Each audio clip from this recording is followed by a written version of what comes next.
Donc avec nous aujourd'hui, ce soir, nous avons trois éminents chercheurs, professeurs.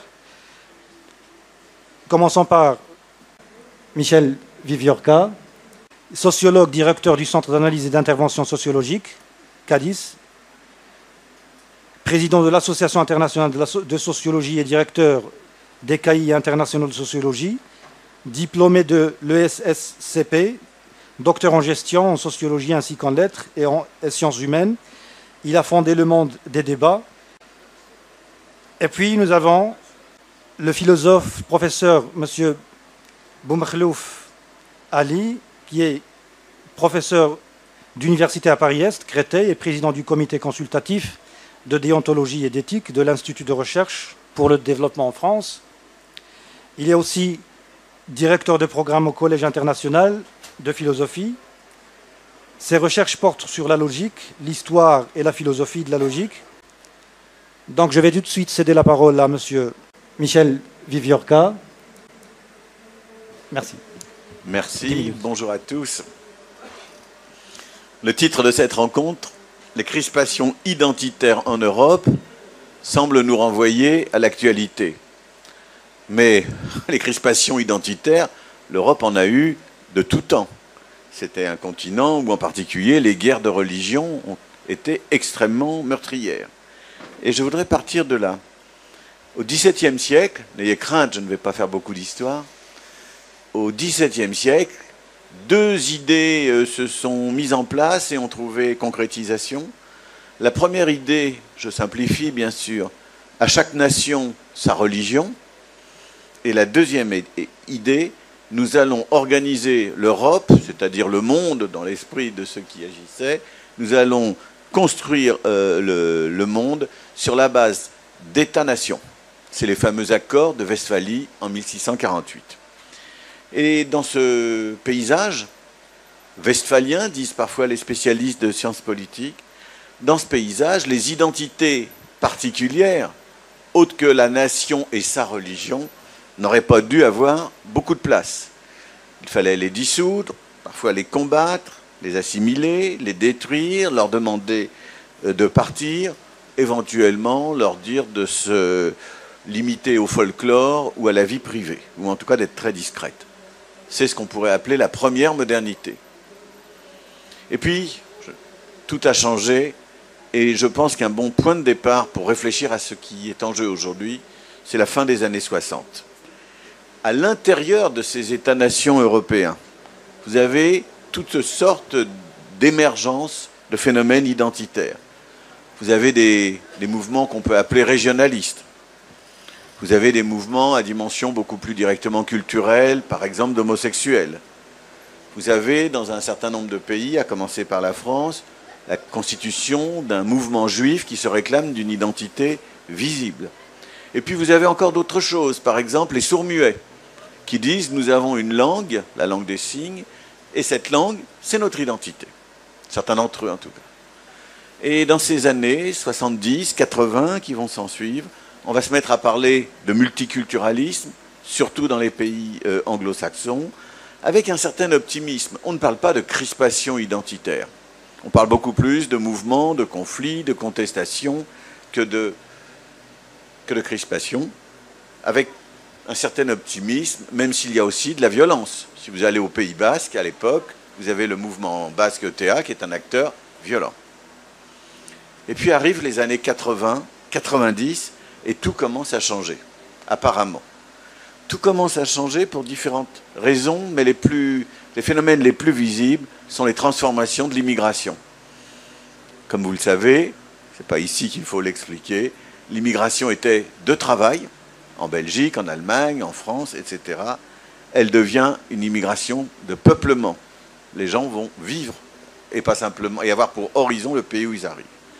Dans le même contexte, on prend conscience qu'il existe toutes sortes de diasporas. Diaspora juive qui donne le modèle du phénomène.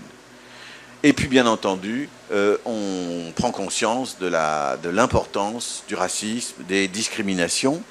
Et tout ceci, progressivement, dans les années 90, c'est récent, c'est hier, et encore plus dans les années 2000, tout ceci semble se crisper cette fois-ci il faut le dire, à propos de l'islam. L'islam qui va devenir le cœur des débats dans un certain nombre de sociétés, en même temps que ces sociétés tendent à se fragmenter. Alors est-ce qu'on peut parler de crispation identitaire à propos de l'islam et des musulmans? Eh bien non, c'est totalement injuste. Ils ne sont pas crispés de manière identitaire. Si crispation identitaire il y a, c'est ailleurs. Elle est du côté de ceux qui se sentent menacés, affectés dans leur être, dans leur identité culturelle nationale.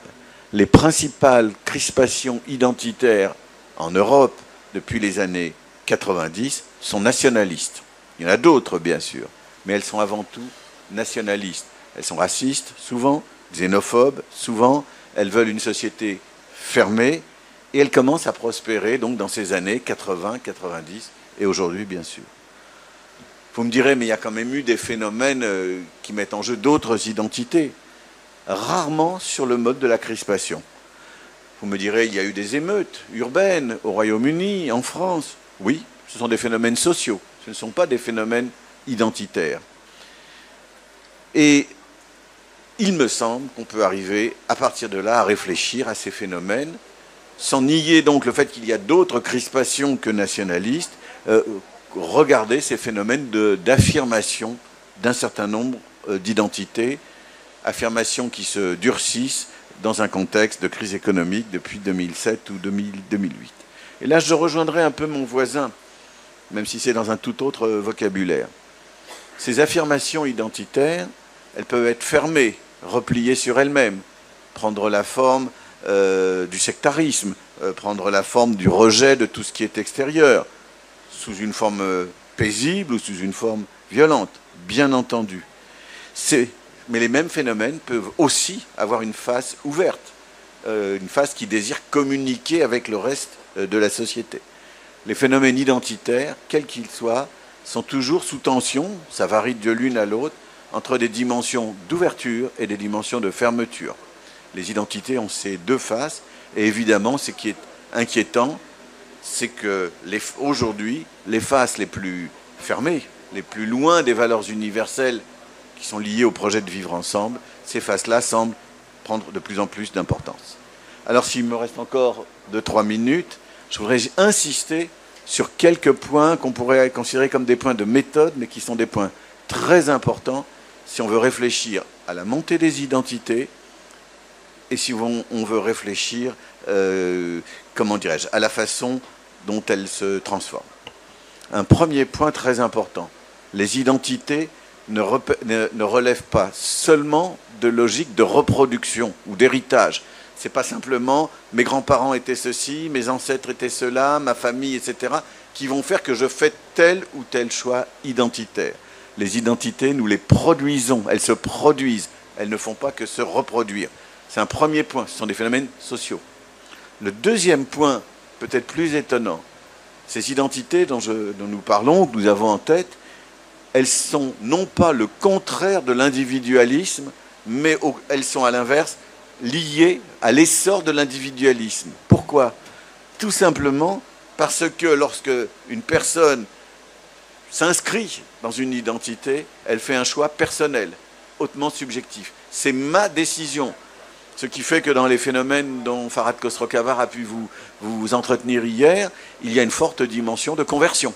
Des gens qui font le choix de rejoindre telle ou telle identité, c'est lié à la poussée de l'individualisme, ce n'est pas le contraire.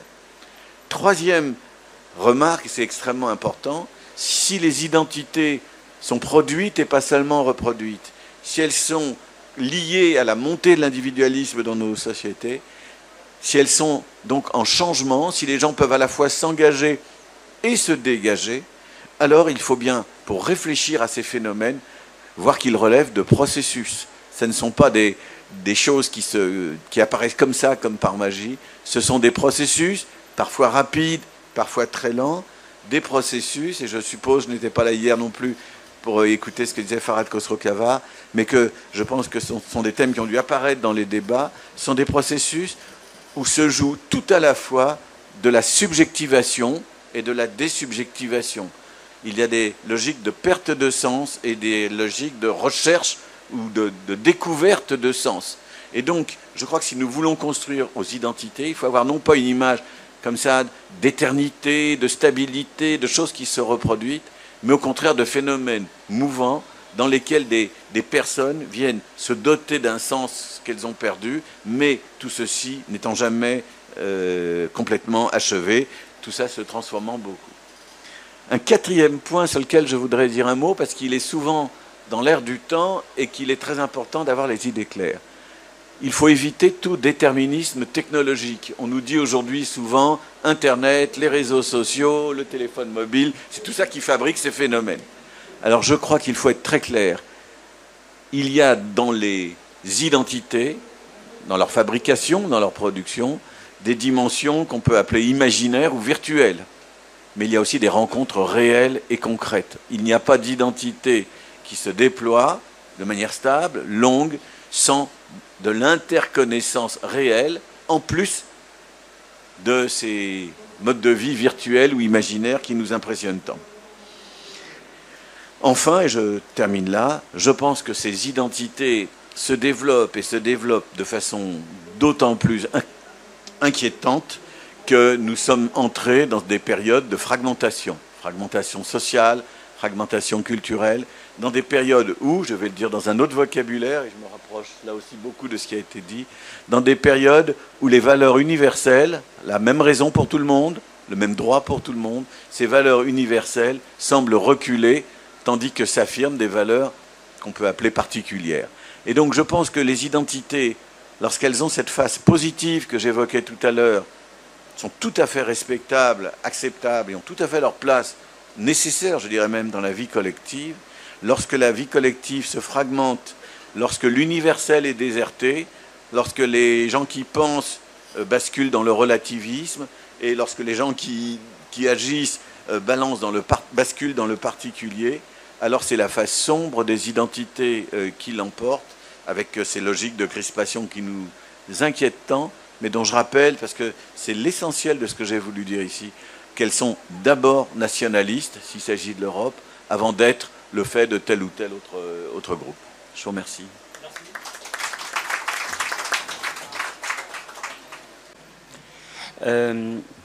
La table ronde s'intitule « Crispation identitaire ». Vous vous êtes interrogé, Monsieur Hadji, sur le mot de crispation. J'ai tendance à le rapprocher d'un autre mot qui est celui de crampe, crampe mentale. C'est une expression qu'a utilisée Ludwig Wittgenstein pour indiquer que d'une manière analogue aux crampes qui peuvent nous saisir aux pieds, il y a des crampes mentales qui consistent en quelque sorte à chercher à penser l'impossible et à ne pas y arriver. L'impossible, c'est quoi?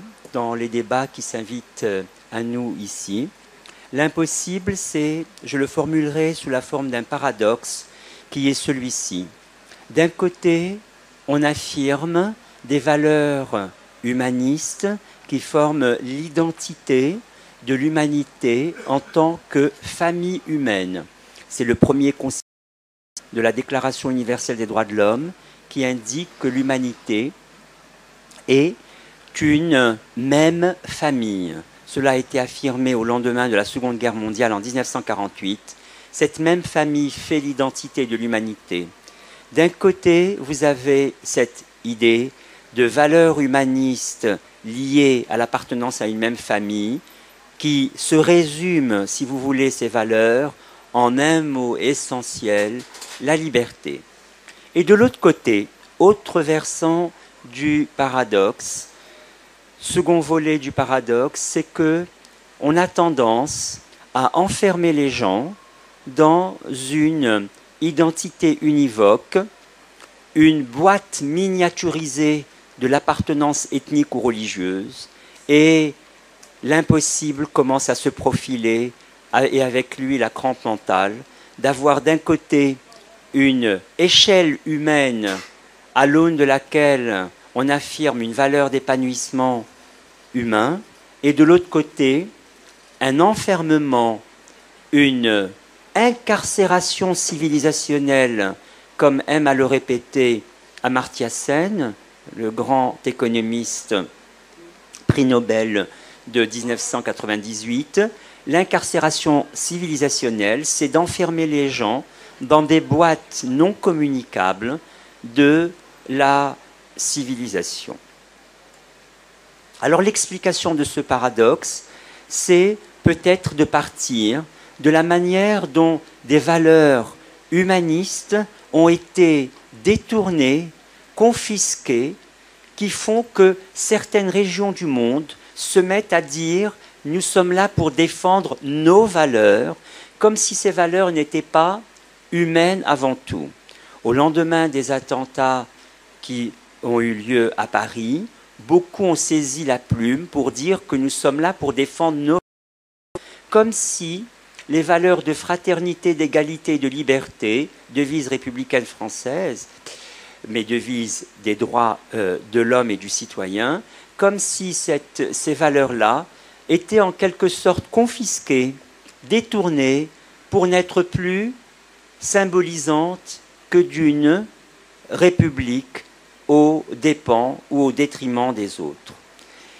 Jacques Goudy, grand anthropologue britannique, dans un ouvrage intitulé « Le vol de l'histoire », dénonce ce qu'il appelle un mythe dérangeant de l'Occident.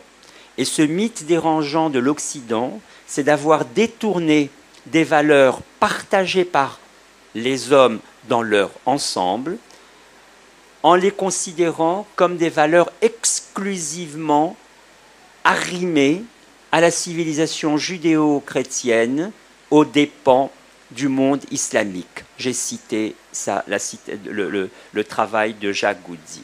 En réalité, partout il y a un même désir de liberté et d'émancipation. Je voudrais juste signaler que malheureusement nous avons la mémoire courte et que les printemps arabes, comme on a si bien dit, si bien dénommé ce grand mouvement de demande d'émancipation en 2011, fait 4 ans maintenant, février 2011 pour le Maroc du moins, c'est ce désir toujours d'émancipation. Quand on veut des illustrations, on peut facilement les trouver. Partout s'affirme ce que Montaigne appelait le devoir général d'humanité. Le devoir général d'humanité, Montaigne en parle dans un article qui s'invite tout à fait à propos de notre débat, un essai qui s'intitule « De la cruauté ». Et dans cet essai, Montaigne dit que nous devons aux hommes justice et aux animaux bienveillance, ainsi qu'aux plantes, autant qu'elles en sont capables. Devoir général d'humanité, l'espèce humaine responsable est devant elle-même et devant les autres espèces. Et il est important d'avoir toujours un regard décentré anthropologiquement pour pouvoir intégrer les agents moraux, mais aussi les patients moraux, ceux qui ne peuvent pas agir, qui sont sous tutelle ou qui sont simplement doués de sensibilité comme les animaux et que nous domestiquons ou bien instrumentalisons à loisir. La fraternité s'invite très souvent dans les débats autour de cette question des valeurs humanistes. Je voudrais pour ma part rappeler que dans l'article 1 de la Déclaration universelle des droits de l'homme, elle est présentée non pas comme une idée, mais comme une action. La fraternité, c'est ce qui nous pousse à agir ensemble, une commune manière d'agir. C'est ça la fraternité, ce n'est pas une idée qui nous rejoindrait, ce n'est pas une question de conception.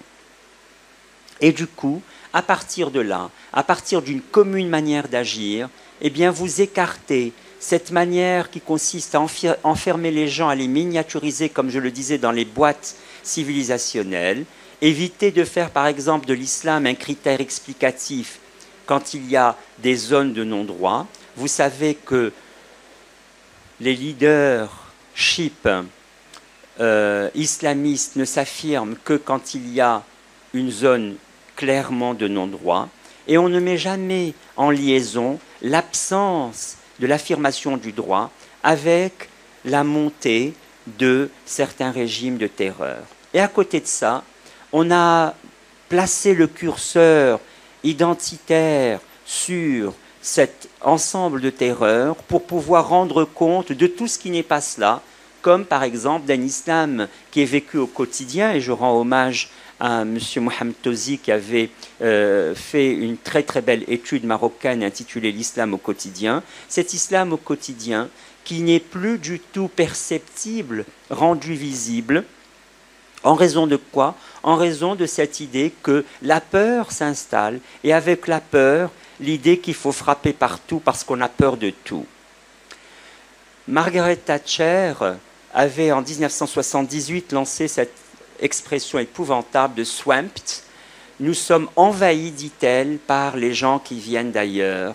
Et cette notion d'envahissement par d'autres peuplades, par d'autres populations, a fait florès et a donné lieu à des partis populistes depuis 35 ans maintenant, qui, au lieu de mettre l'accent sur le fait qu'au même moment, commencé dans les années 80 avec les années Reagan, le fait que les revenus des 10% les plus pauvres s'effondrent de 60% et les revenus des 10% les plus riches augmentent de 80%, au lieu de jeter l'accent sur les 3 éléments que l'ONU présente comme un cocktail explosif, maladie, pauvreté, inégalité, eh bien, au lieu de mettre l'accent sur ce point, eh bien, on fait de la désintégration sociale par peur de ce que l'on a inventé comme étant des communautés fermées sur elles-mêmes et non assimilables, et par cette manière, comme je le disais, de s'émouvoir dès lors qu'on rencontre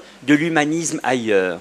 Comment peut-on être persan, disait Montesquieu? Comment peut-on être musulman? Comment peut-on être chinois? Au lieu de conjuguer l'islamisme, de conjuguer, oui, également l'islamisme au pluriel, mais ce que je voulais dire, conjuguer l'humanisme au pluriel et parler des humanismes, on a cette idée dénoncée déjà par Aimé Césaire, de considérer qu'il y a des citoyens à part entière et des citoyens entièrement à part.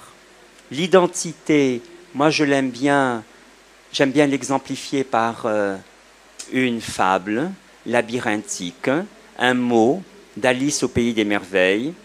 Ne vous imaginez jamais ne pas être autrement que ce qui pourrait sembler aux autres, que ce que vous étiez ou auriez pu être n'était pas autrement que ce qui pourrait leur sembler avoir été autrement. Vous n'avez pas suivi, c'est parfait.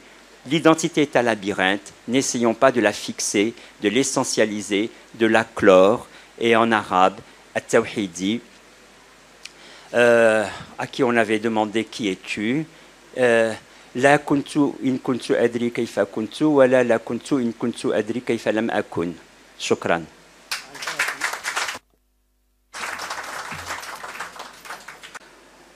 Donc, on va prendre des questions.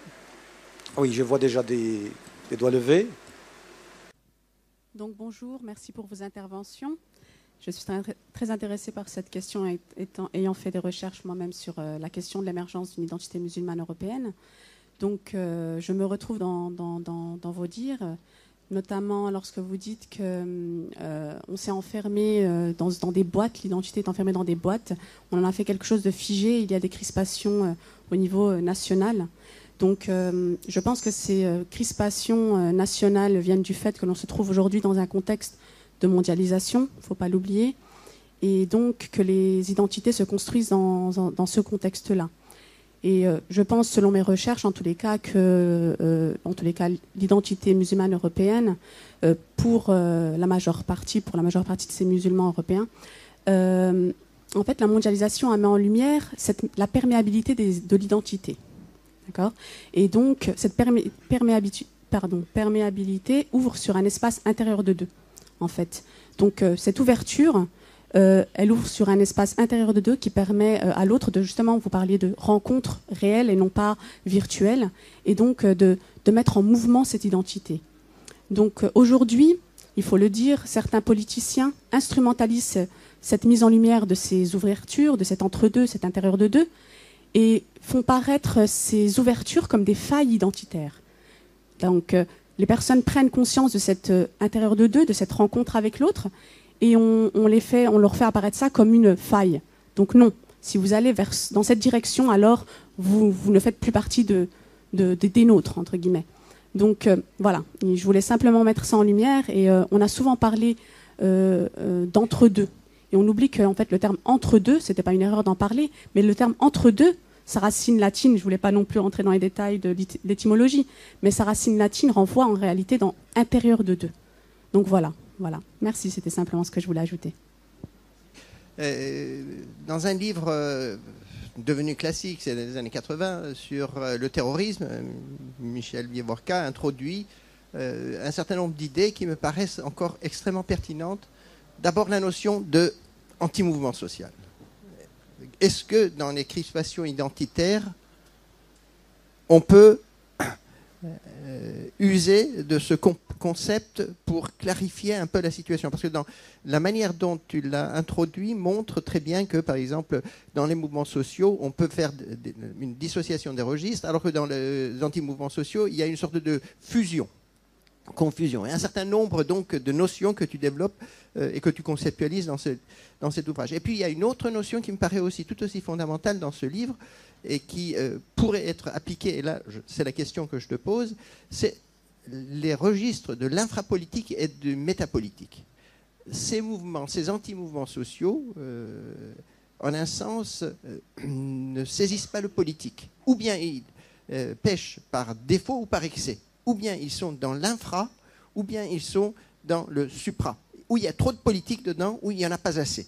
Et le politique, dans son autonomie, est en un sens mis à mal par ces formes d'anti-mouvements sociaux dont le djihadisme et les autres peuvent être en quelque sorte les exemples les plus patents. Donc là, ma question est que ces deux notions que tu maintenant relis à la notion de désubjectivation, et à juste titre, comment tu les réarticules à partir de ce qu'on pourrait appeler les crispations identitaires dans notre monde moderne? Merci pour ces pistes de réflexion. Merci Sihaji pour la modération aussi. Moi, me revenait en mémoire en fait pour ce débat et qui résume et qui synthétise un petit peu les thématiques qui sont impliquées. C'est le discours à l'UNESCO de Lévi-Strauss, le deuxième. Donc je ne sais plus si c'est Race et Histoire ou Race et Culture, mais dans lequel il dit que l'humanité est constamment aux prises avec deux processus contradictoires qui ont été en fait plus ou moins évoqués ici, dont l'un tend à instaurer l'unification, tandis que l'autre vise à maintenir ou à rétablir la diversification. Et d'ailleurs, dans son deuxième discours à l'UNESCO, une vingtaine d'années après le premier qu'il a fait, quelques années après la Première Guerre mondiale, il a plus ou moins fait scandale, parce qu'il postulait, même pas il postulait, il affirmait que une certaine dose d'hermétisme vis-à-vis de l'autre dans les cultures était parfaitement normale et même souhaitable, il ajoutait, pour se protéger d'une certaine uniformisation ou d'une menace qu'ils sentent peser sur leur propre culture. Bon, c'était un américaniste, il avait en tête le cas particulièrement amérindien et la réduction presque à néant de la culture amérindienne ancienne, mais peut-être qu'on pourrait généraliser ça. À l'époque où il écrivait ça, on n'était pas encore en plus dans le cœur du processus de globalisation. Donc en fait ma question peut-être un peu provocatrice, puisque c'est pour simplifier de demander aux intervenants si précisément les demandes d'identité auxquelles on a affaire ces dernières années, de toutes parts, ne sont pas logiques et presque normales dans un contexte de globalisation. Parce que en fait j'ai entendu parler donc de mode de gouvernement des identités, donc par le politique, ça c'est monsieur Tosi, également des réactions nationalistes. En fait, il me semble que les demandes d'identité, même les demandes identitaires, elles viennent plus des communautés humaines et des groupes eux-mêmes, face auxquels en fait le politique n'a que très peu de pouvoir et de marge de manœuvre. Peu importe si par exemple les métalleux marocains ne plaisent pas au pouvoir, ils sont là, ils existent, ils ont leurs revendications, leur volonté d'exister. Peu importe si les groupes salafistes ne plaisent pas à la France, il se trouve qu'ils sont de nationalité française pour la plupart, etc. Donc ils existent, ils ont leurs revendications, et ainsi de suite. Alors, finalement, on pose la question du politique, mais peut-être qu'on inverse les choses et on inverse la dynamique. Voilà, c'est ce que je voulais. Je céderai la parole à M. Michel Vievorka. Merci. Je vais essayer de faire une réponse un peu synthétique à des débats qui ont été ouverts et qui sont très nombreux. Je pense, premièrement, que nous avons besoin de catégories, de concepts, d'un appareil théorique totalement renouvelé. Et que les phénomènes dont nous parlons, ça a été dit d'une façon ou d'une autre, nous obligent d'un côté à penser globalement, à avoir une vision du monde, et d'un autre côté à se centrer sur les personnes dans ce qu'elles ont de plus personnel, de plus subjectif. Et donc il faut faire une sorte de grand écart, c'est un peu ma première réponse à un certain nombre de choses qui ont été dites, une sorte de grand écart. L'espace dans lequel nous devons penser, il est gigantesque. Il faut aller du plus général au plus singulier. Alors, parmi ces catégories ou ces concepts ou ces façons de théoriser les choses dont nous avons besoin, je pense que nous avons besoin de catégories qui nous permettent de penser l'action et pas simplement l'identité. L'identité ne nous dit rien du tout sur comment vont agir les gens. Et donc c'est vrai que j'avais proposé, je n'étais pas le premier d'ailleurs, de parler d'anti-mouvement, c'est-à-dire ce qui reprend les catégories du mouvement, c'est-à-dire on est dans l'action, mais en le renversant, en l'inversant.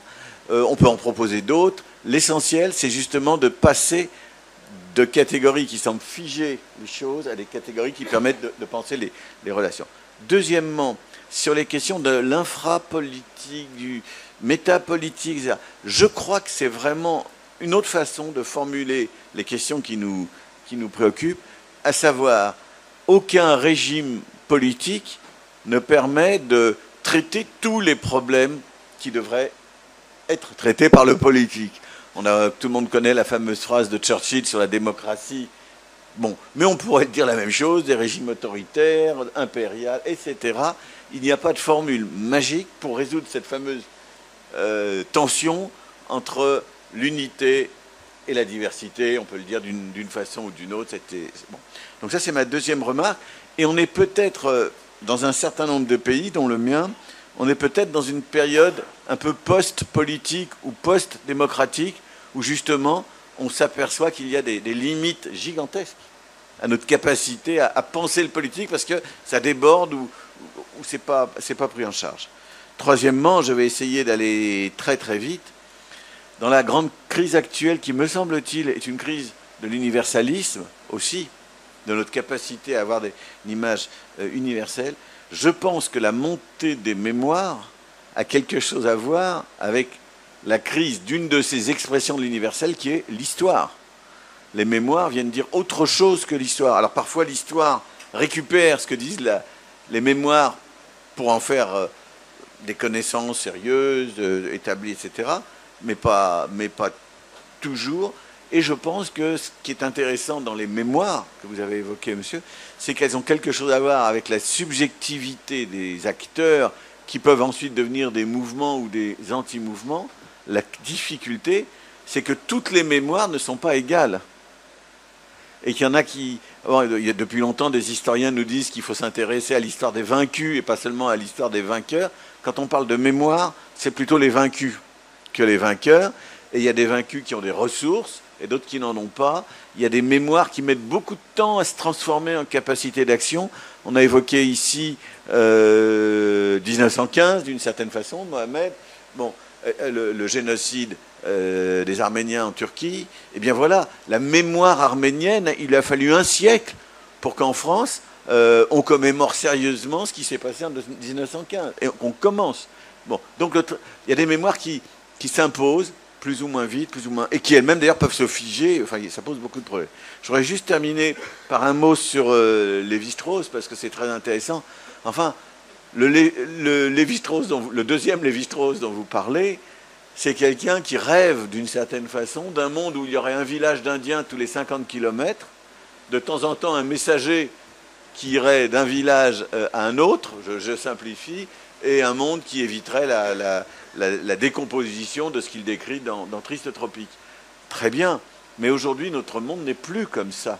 Et le problème que vous posez, c'est qu'aujourd'hui, les villages ou les communautés ou autres ne sont plus séparés comme ça les unes des autres. On vit dans un monde où tout s'interpénètre, où tout se rencontre, écoutez, on est ici, on me dit qu'il y a du streaming et que dans le monde entier, des gens peuvent écouter ce dont nous sommes en train de débattre. Et donc, le monde auquel se réfère Lévi-Strauss, me semble-t-il, est un monde qui ne correspond pas au monde dans lequel nous vivons et au monde dans lequel nous produisons, on l'a tous dit d'une manière ou d'une autre, des identités, des particularismes, tout ça en changement, en mouvement perpétuel, en interrelation permanente.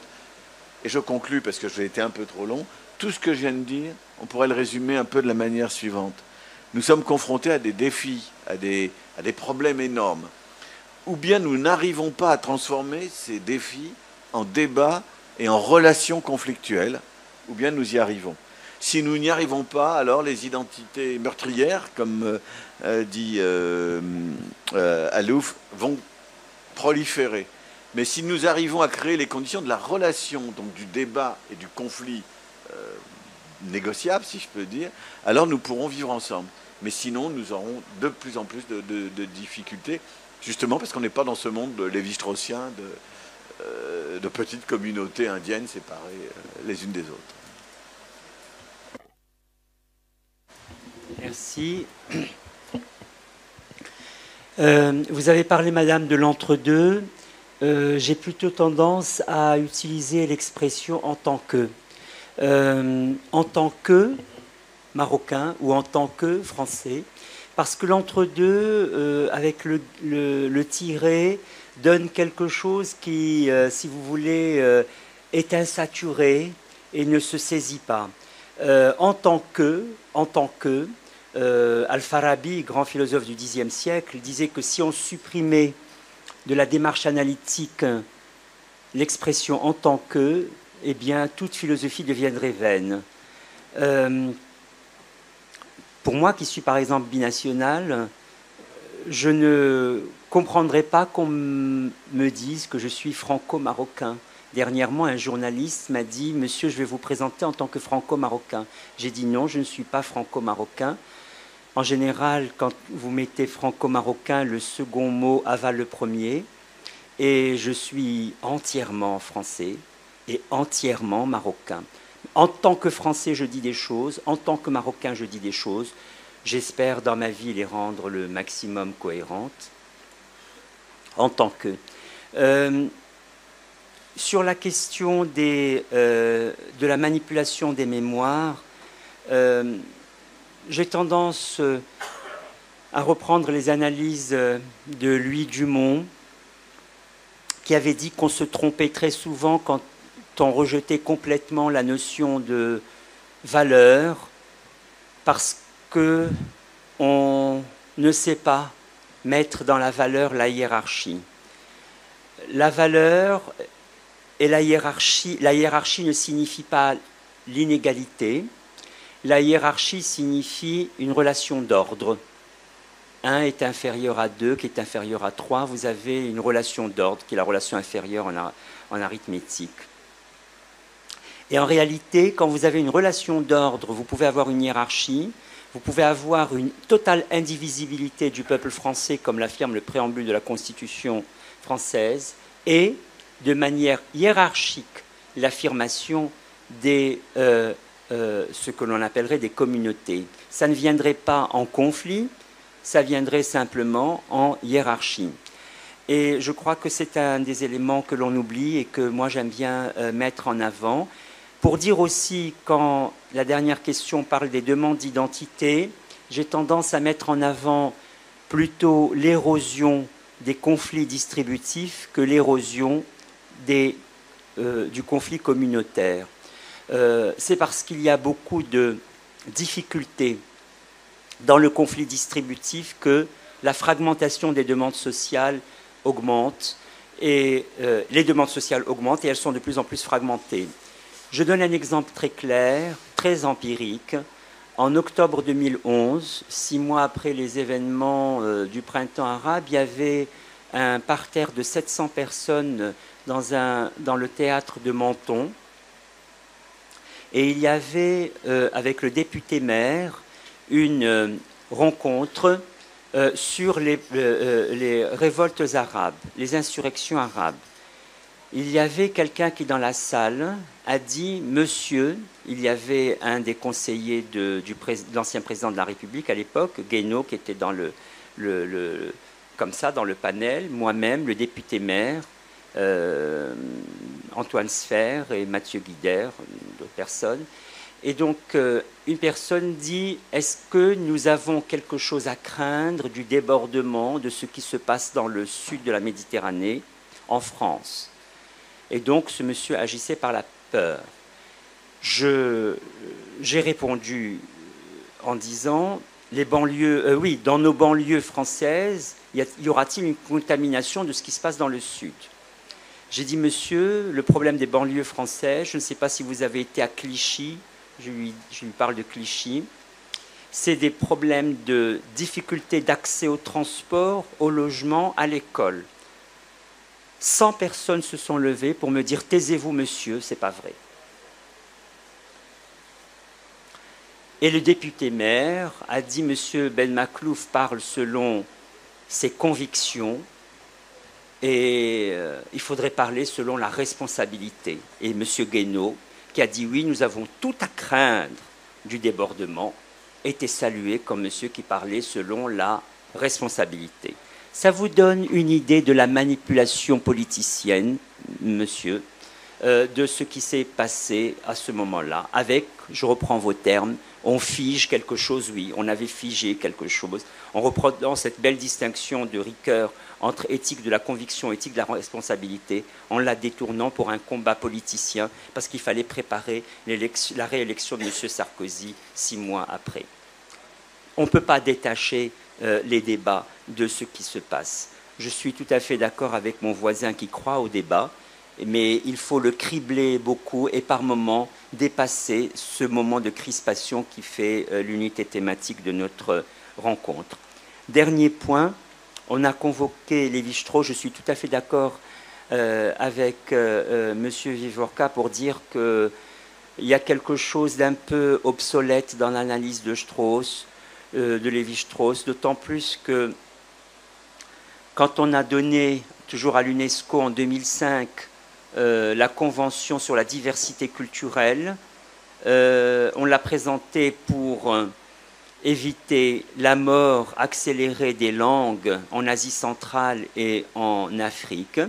Cette convention d'octobre 2005 est très intéressante, mais elle a été tout de suite avancée par beaucoup pour dire que ça donnait en quelque sorte le droit de légitimer l'inhumain à travers des pratiques d'excision ici et de je ne sais quoi ailleurs. Et donc il a fallu tout de suite mettre des garde-fous pour dire que la Convention sur la diversité culturelle ne devait fragiliser en aucune manière les droits tels qu'ils sont affirmés dans la Déclaration universelle des droits de l'homme.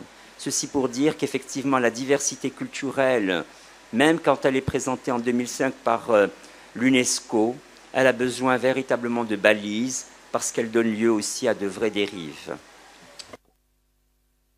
Un très grand merci.